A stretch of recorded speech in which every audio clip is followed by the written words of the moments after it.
a round of applause, let's welcome Samson, Lardy, Anyenini to deliver the very first in a series of the OneGhana lecture series. A round of applause, please.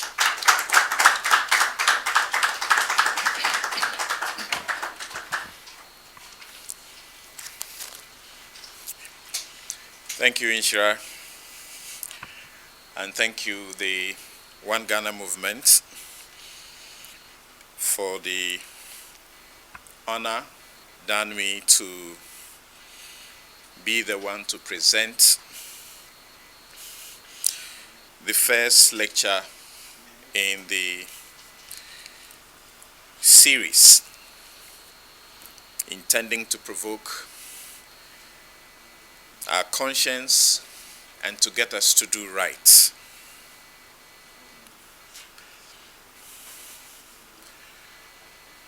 Corruption perception surveys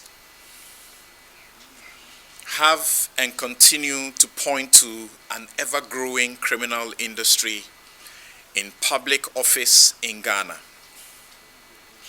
The surveys repeatedly show a common template that corruption has been known to be widespread in its many manifestations in public office, with an ingrained perception that weighs heavily against political office holders. This is an introduction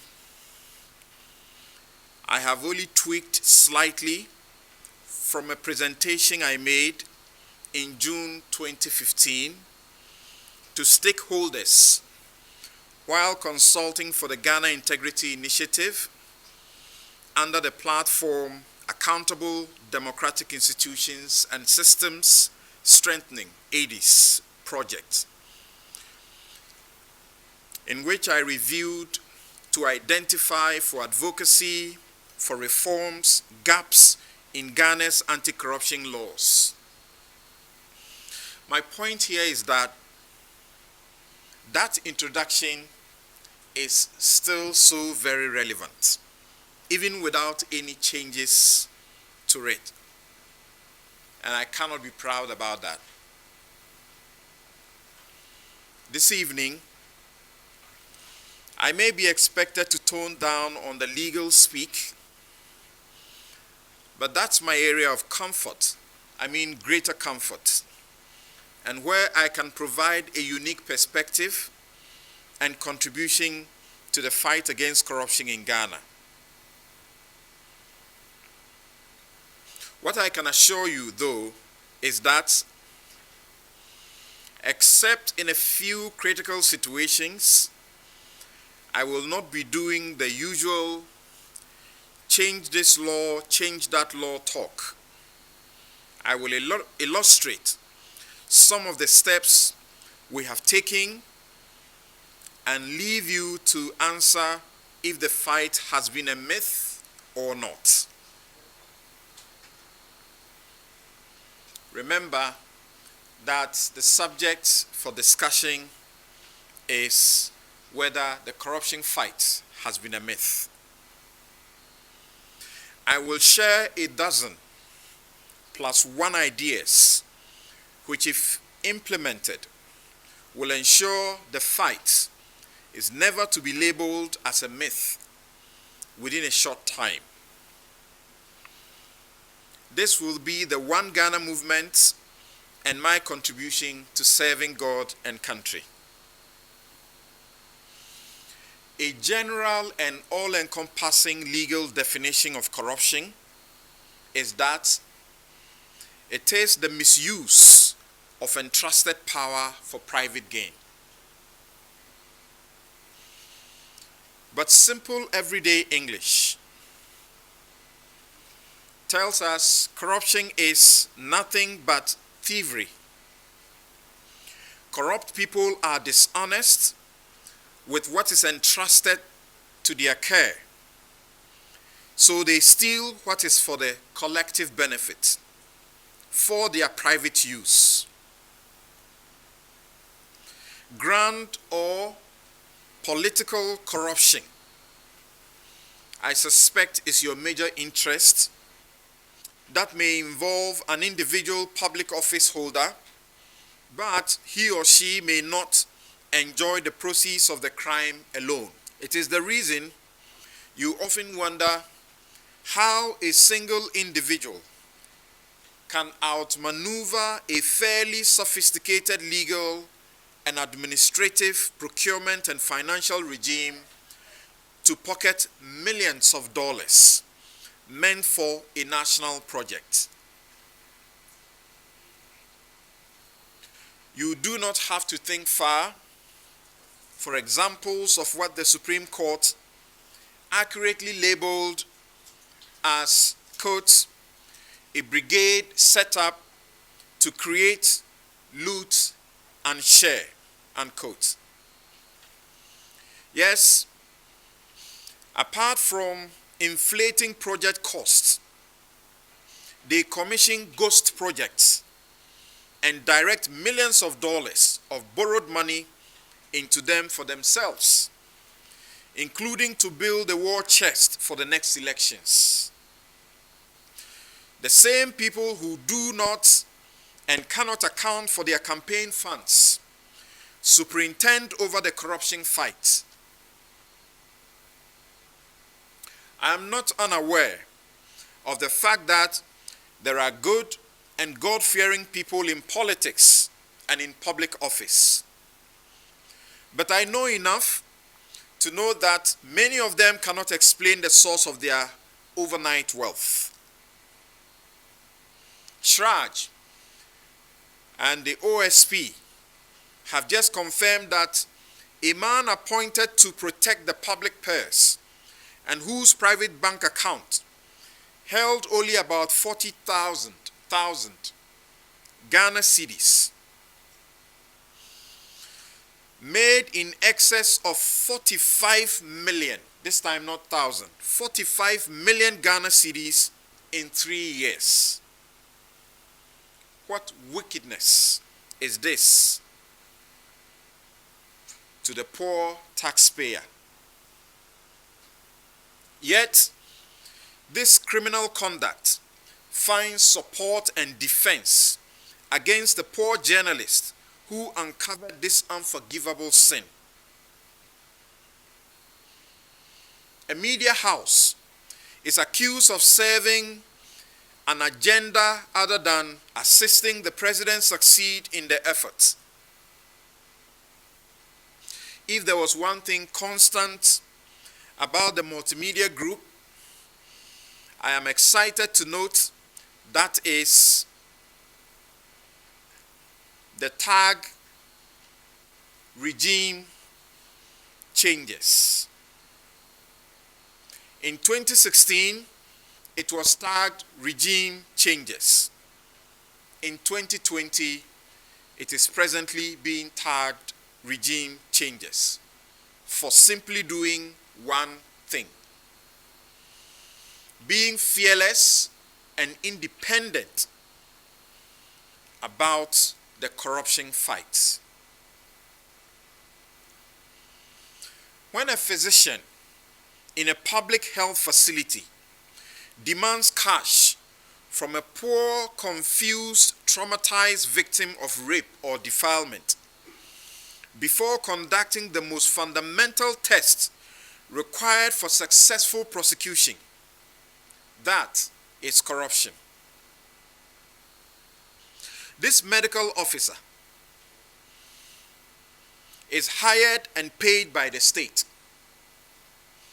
This medical officer uses state facilities, not instruments or things, but with his own money. The urgent medical examination and treatment for victims of sexual abuse is free of charge, according to Section 8.3 and 4 of the Domestic Violence Act 2007 and Sections 2H and 3.1a of the Hospital Fees Act 1971.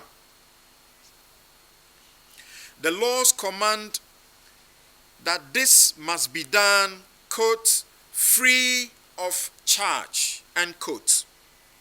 Yet, there is actually a scale of fees by which doctors charge a fee for this service.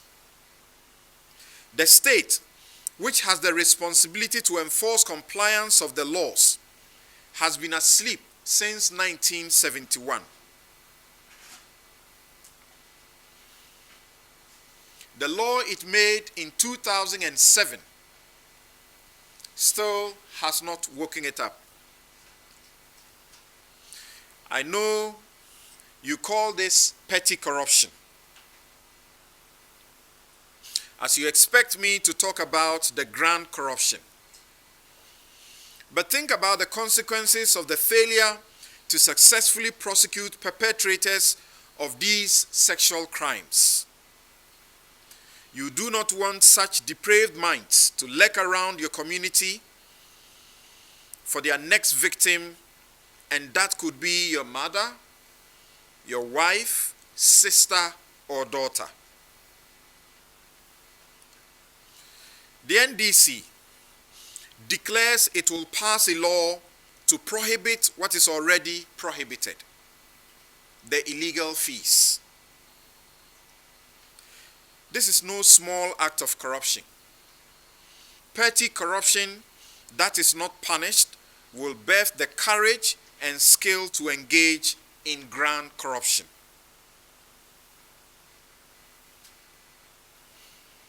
When that broken bridge connecting that farming community to the town or city does not get fixed because the funds have been diverted into individual pockets, the inhabitants will not be able to cut their tomatoes to the market in the town or city. They will get rotten, and the poor farmers toil in vain.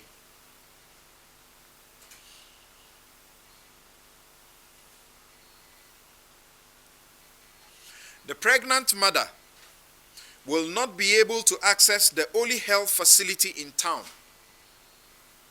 She might lose her life and that of the unborn. And this happens. That bridge or school block may collapse under the slightest pressure of rainfall and snuff out many lives simply because much of the budget was diverted into private pockets and shoddy work done. That is the poverty and indignity corruption causes each day. It is costly and it kills.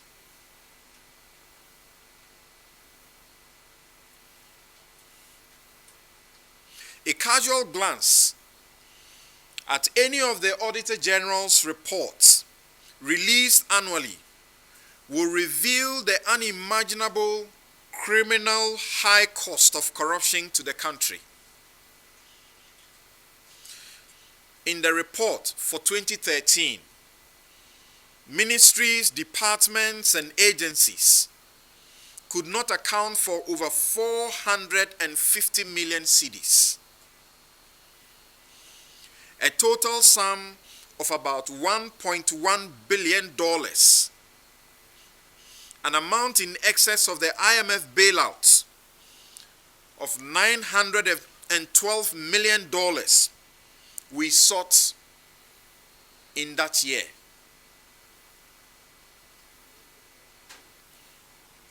This was to be recovered from only 2 major failed government projects. Only 2. And an individual held to have wrongly secured a judgment debt of 51 million Ghana cedis against the state. You definitely know I am talking about the infamous Jida, Sada, and businessman Alfred Agbesiwoyome corruption scandals. Widespread unbridled looting of state coffers, labeled corruption, was the major justification advanced for military takeovers in Ghana. They shot and killed people in the name of fighting unbearable and nation-wrecking corruption. Can we say today that it was worth the bloodshed? Indeed, a 5-member commission of inquiry was set up in 1970 during the Busia regime to inquire into bribery and corruption.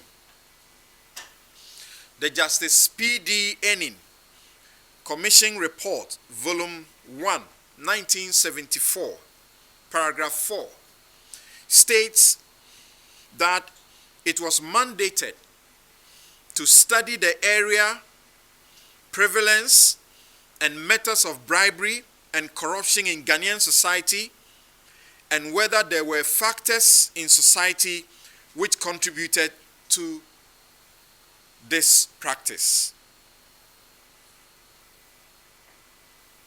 The Commission's job was to find the causes and effects, to propose the cures to political corruption. I mean grand corruption. Has the fight been a myth? President John Ejekum Kufuor, who in his inaugural address on 7th January 2001 declared zero tolerance for corruption, later acknowledged that corruption was as old as the biblical Adam and Eve, the beginning of human life. And he was damn right. Lies were told in that garden,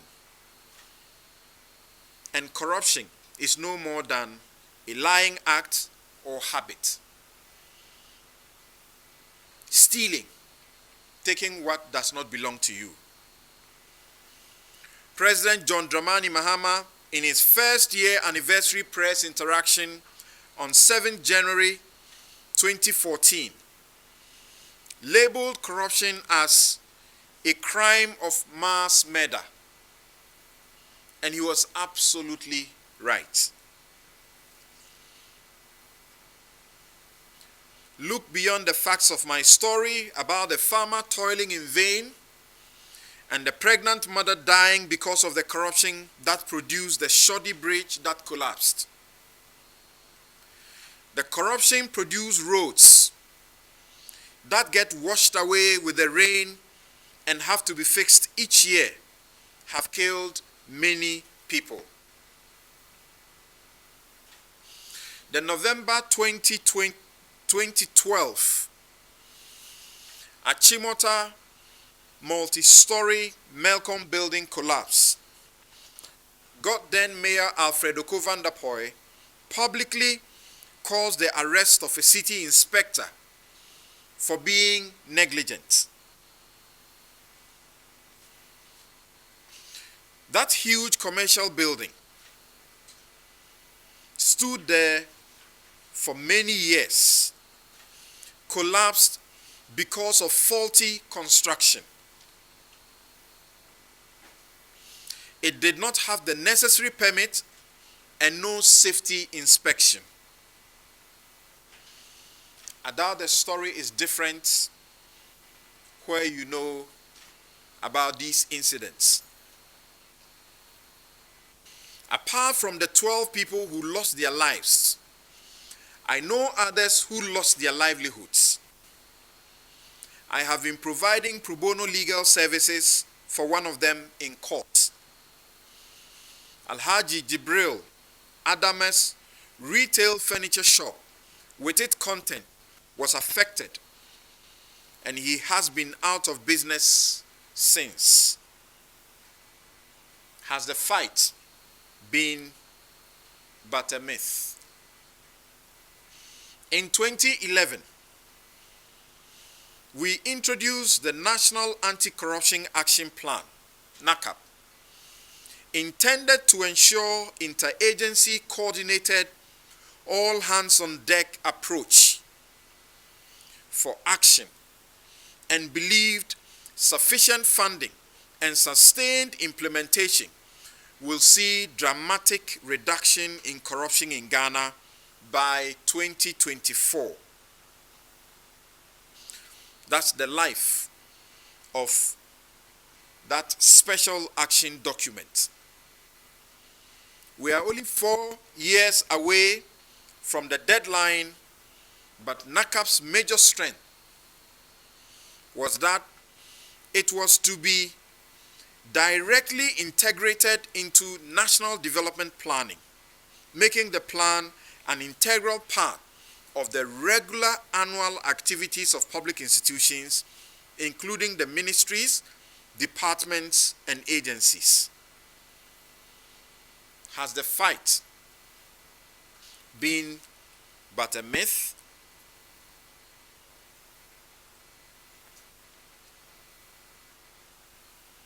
Article 35(8) of our Constitution says, quote, "The state shall take steps to eradicate," underline that, eradicate corrupt practices and the abuse of power.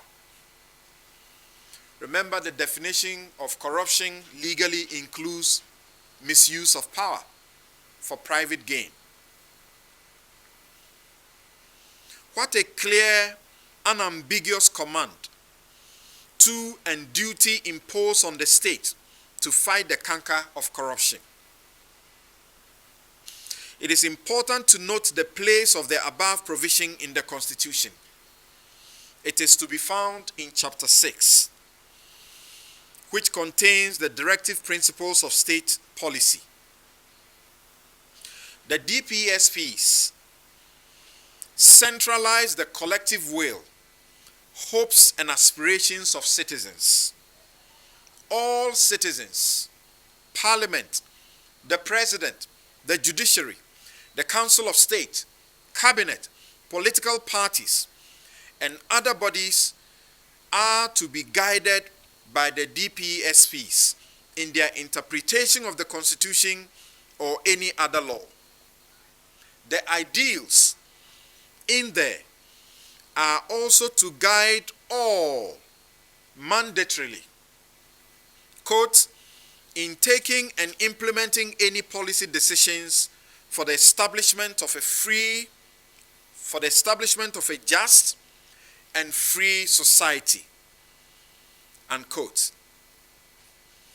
In fact, an entire chapter 24 of the Constitution is dedicated to code of conduct expected to guide public officers and sway them away from the attractions of corruption. It opens with an important introduction. Quote, "A public officer shall not put himself in a position where his personal interest conflicts or is likely to conflict with the performance of the functions of his office." Examine the efforts, actions, and inactions of our governments, the conduct of public office holders, and answer for yourself if the fight has been a myth. We can end the curse of the fight being a myth if that's your conclusion by doing a few things. The concerns and efforts over the decade to arrest the situation must not be in vain. As I noted on the outset, I have reviewed the operations of our anti-corruption institutions and over a dozen of our anti-corruption legislations. We sincerely do not need to continue on the path of passing more laws and setting up more institutions, especially after the OSP and the right to information laws. Those are two deadly weapons to kill corruption.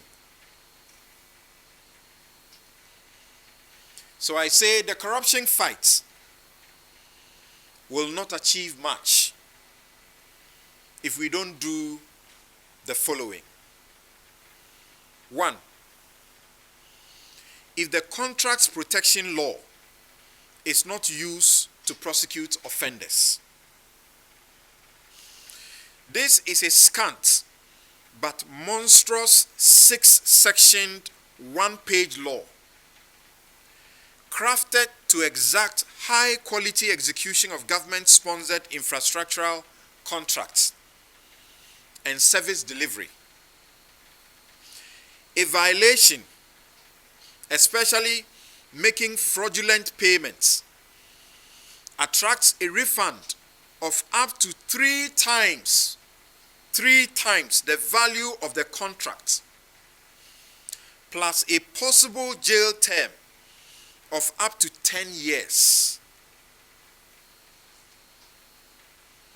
It is very curious that this apparently watertight anti-corruption law, just 1-page law,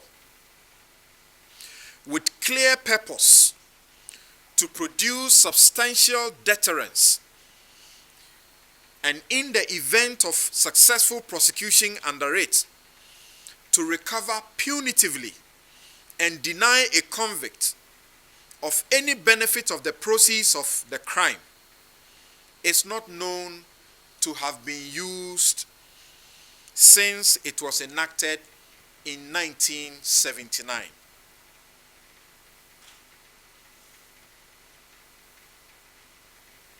Again, the fight will not achieve much if, number 2, if serious consideration is not given to an agenda to oil the resource-starved civic educator, NCC, to undertake vigorous education to change mindsets and attitudes in our schools and communities, to revive the patriotic spirit of the Ghanaian. We have been known to work conscientiously and such that the school teacher who does not earn much but is content had great respect in the community.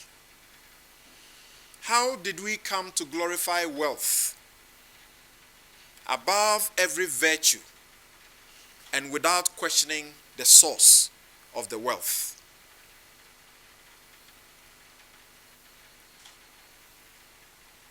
The fight will not achieve much if we do not do this. So, number 3, if the EC will not demand, insist, and cause to be prosecuted political parties that continue to disregard with impunity the law requiring them to file within 6 months from the 31st of December of each year a detailed report showing the state of their accounts, sources of their funds, members' dues paid, contributions and donations, cash and kind received, assets, including fiscal assets, and audited accounts for the year. Guess the consequences for not complying with this provision of the law. Section 30, subsection 3 of the Political Parties Law exacts a fine from any amount to a maximum of 10 million penalty units. That is 120 million Ghana cedis, and a possible 2 years jail terms upon conviction.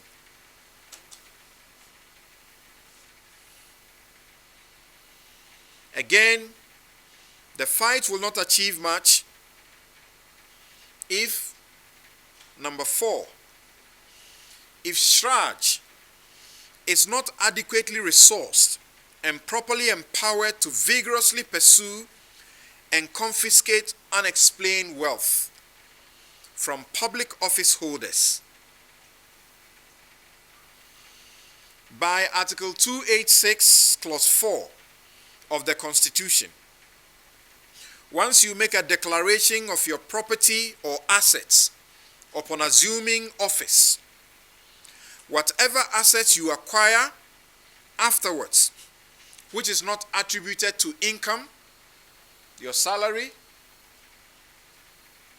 gifts, loan, inheritance, or such other source, must be deemed to have been gotten from stolen money. The state is supposed to confiscate it from you. That is why the sacked public procurements head bank accounts are presently frozen by the OSP and Scourge. Our MPs have delayed passing the Scourge-sponsored new law, an asset declaration requiring verification and publication of declared assets. Think about that. Dear MPs, if you truly represent the electorate, then hear what they want. They told the Constitution Review Commission the collective will of Ghanaians.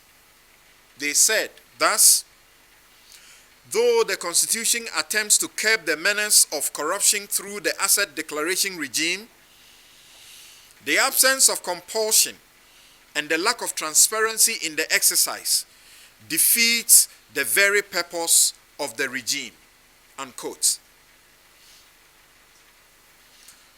We need only one paragraph rules of courts for Scourge to pursue this non-conviction based forfeiture or confiscation of stolen money and assets. Again, the fight will not achieve much. Number 5, if the Auditor General's reports are not pursued after the plenty needless show at the Public Accounts Committee over the contents that bring no results.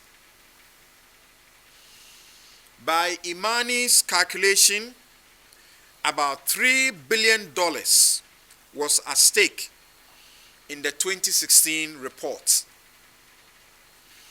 Occupy Ghana worked on a number of the reports and told us of the several billions stolen, yet no action was taken to recover them.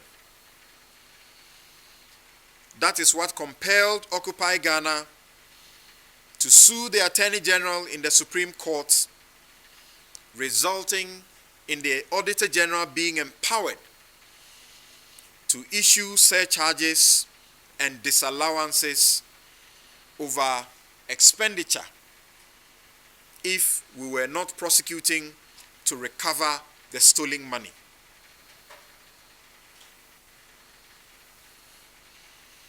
We have an Auditor General who has been on leave and is supposed to be on leave almost forever. Elsewhere in the World Bank names our Auditor General and the work he has done in fighting corruption only as one of 3 among 3 in the whole world that is doing a good job to fight corruption. and yet that Auditor General cannot be in his office. The fight will not achieve much. Number 6, if public officers will continue the shameful acts of refusing and frustrating persons and media seeking information on matters of corruption.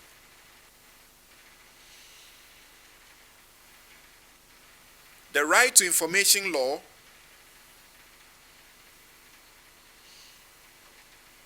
is one law that got a strange provision. After its passage, a provision suspended its implementation for a year.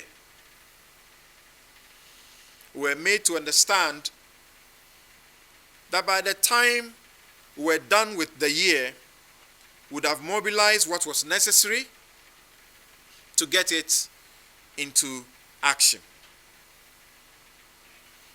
So January 2020 came, and the law was supposed to be in effect. As we speak, it's only a month ago that the most important vehicle for the operationalization of the right to information law was set in motion. That is the 7-member board of commissioners of a commission which is supposed to operationalize the law. They have been commissioned or inaugurated, but they remain non-functional until whenever they find an office and begin to work. Even a member of parliament sought information, a representative of the people sought information from a public institution which had received millions of dollars for the purposes of our elections. That institution denied the member of parliament the procurement information, which ordinarily should be public. That MP had to spend money in court to get the court to compel the Electoral Commission to release the procurement documents. After he won the case, the Electoral Commission is back in court appealing the decision of the High Court. What has the EC got to hide? Using public funds to procure material for our elections.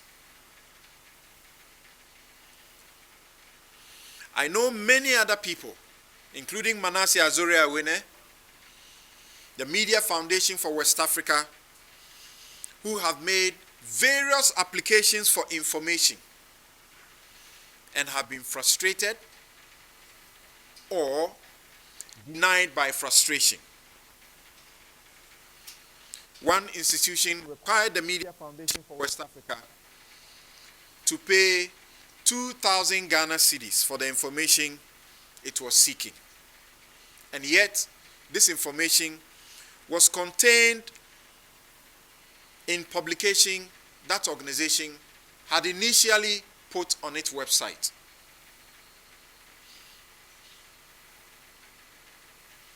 I doubt the volume of that information will take even 10 pages of photocopies. So what is the 2,000 cedis for? The fight will not achieve much. Number 7, if the prevention mandate of the OSP, and here I'm talking about prevention of corruption as the OSP is mandated in section 2C of the law. If that prevention mandate is not made a division staffed with required experts including accounting and audit professionals, to do a professional job of subjecting major contracts to corruption risk assessments. The OSP has a number of departments, but it does not include a department for the prevention mandate. Because of that, Martin Amidu had to personally do all the work on the Ejapa transaction and wrote the report by himself, single-handedly.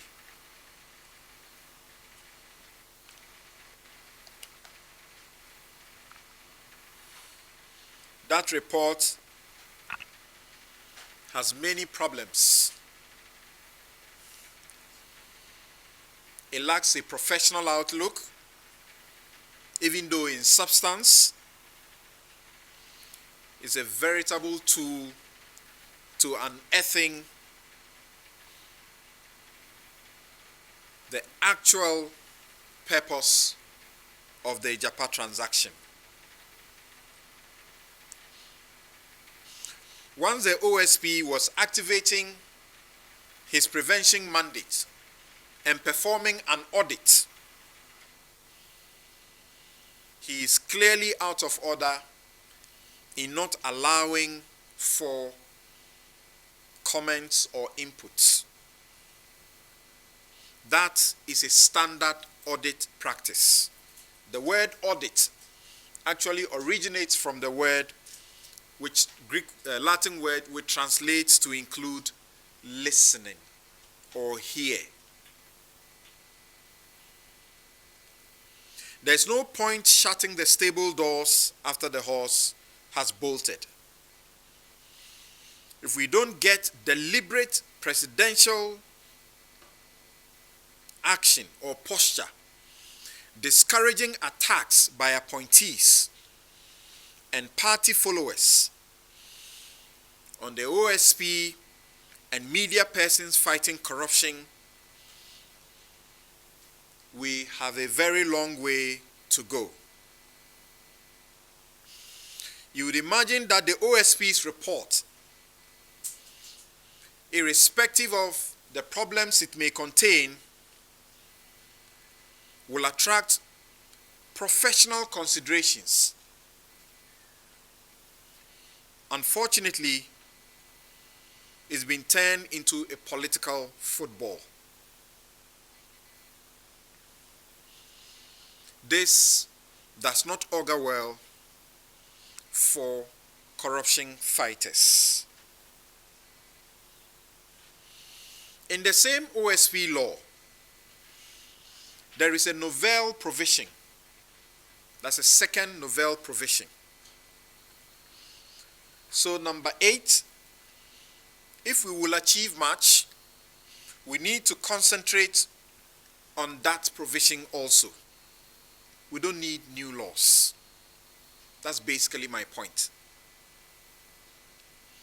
The novel provision is for what is known as plea bargain.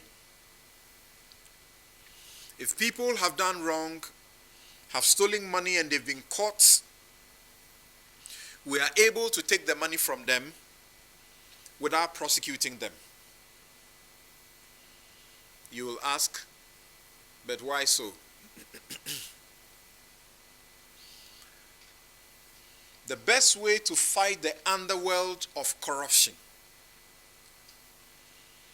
is to have good baits, so that one person who will be willing to surrender the proceeds of crime so that they will not be prosecuted can lead us to several others who have stolen even much more. The fight will not achieve much. Number 9, if the whistleblowers,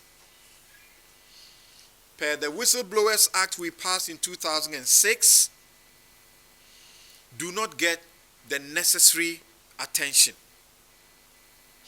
the law provides for a board and a fund to reward people who blow the whistle at the workplace or wherever they find themselves.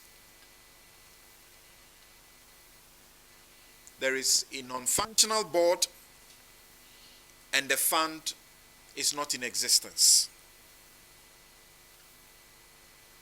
It surprises me why we pass laws and still expect citizens to go to court to force the hand of the state to enforce them.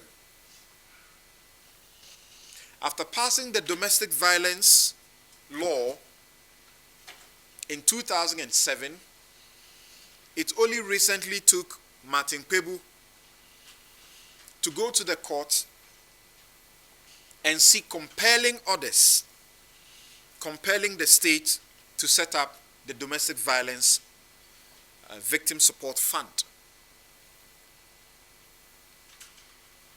At my last check, since it was set up,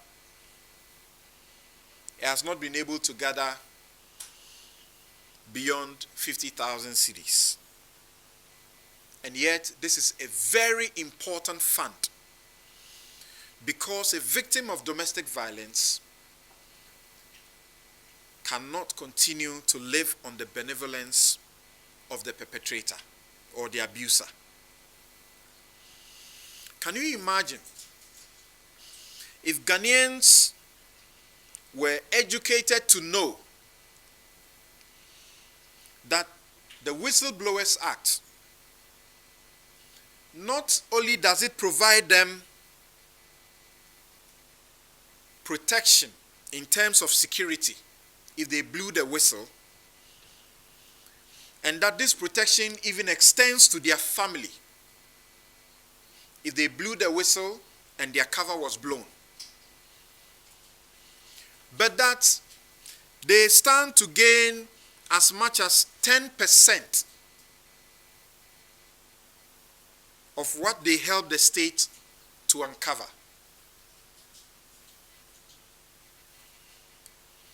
Imagine we took time to get media houses that are doing very well in the corruption fight, to get journalists that are doing very well in the corruption fight, to benefit from the 10% of the rot they uncover. A good example is that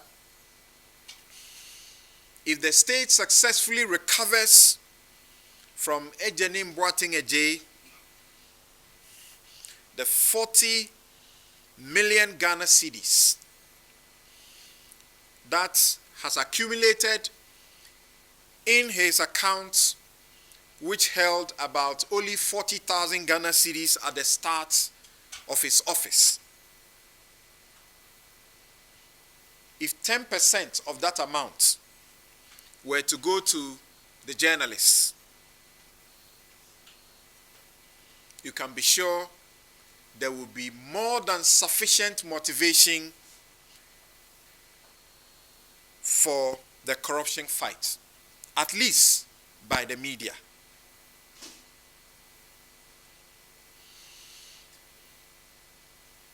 The fight will not achieve much if, number 10, we do not end the lip service around the crusade for an independent IGP and police council.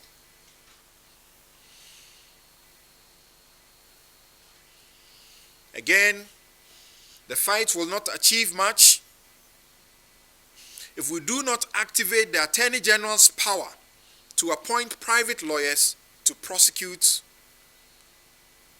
corruption offenses. We know that attorney generals are political appointees, yet they hold a constitutional office. But it is difficult for them to prosecute members of their political parties. The only way to do so and do it successfully, apart from the appointment of the OSP, is to activate the power that allows the Attorney General to appoint a private lawyer to prosecute a case. The fight will not achieve much. Number 12, and I promise you a dozen ideas and solutions. Number 12, if we do not change the evidential rules by adopting the civil law jurisprudence of the accused discharging the burden of proving his innocence with an activist judge participating in the trial, it may be critical in respect of the offense of bribery, corruption, to amend the law to generally target the taker of the bribe, while the giver is rather turned into a prosecution witness. This offense is rife, but it is very difficult to report, primarily because the giver is equally guilty.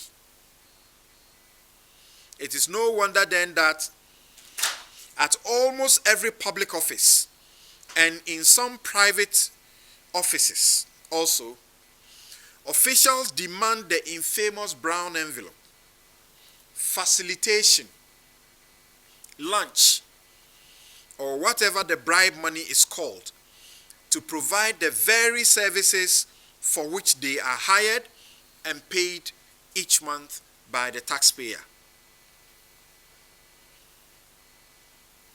Sometimes, the bribe that is labeled as facilitation can be a lot of money.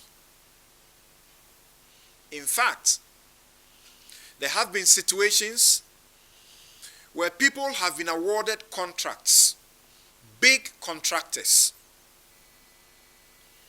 and in the contract, they are told to pay facilitation fees. Who are they paying that to? The minister or the person responsible for the entity that is giving them the contract. What did they do in the nature of facilitation to deserve a payment? The contractor can only be willing to assist the state if he will not be punished. It is observed that most persons who engage with the police, including motorists, do not willingly pay these bribes, but cannot also report after paying. Litigants pay court clerks and other court officials bribe cash, no matter how little, to get orders of the court typed out, a document placed on their case dockets, etc., not often because they want to, but they are unable to report same for the obvious reasons. I pause here for a time of fruitful interaction. But let's remind ourselves of the scourge of corruption daily. There must be a reason not to allow the fight to remain, or in fact become a myth. Corruption is an insidious plague that has a wide range of corrosive effects on societies. It undermines democracy and the rule of law, leads to violations of human rights, distorts markets, erodes the quality of life, and allows organized crime, terrorism, and other threats to human security to flourish. It hampers efforts to alleviate poverty, undermines political stability and economic growth, and diminishes the country's effectiveness and attractiveness for investment. That's how Srage's Deputy Commissioner, Richard Kwesing, renders a perfect summary of the scourge of corruption. This is why you, as an individual, must be alive to your responsibility to fight this evil. The Constitution in Article 41F imposes an onerous but doable duty on every citizen to, quote, to protect and preserve public property and expose and combat misuse and waste of public funds and property, unquote. Let us cherish fearless honesty by actively resisting the grand corruption that has our political players competing to outdo one another at the expense of our collective good, peace, and security. Thank you very much.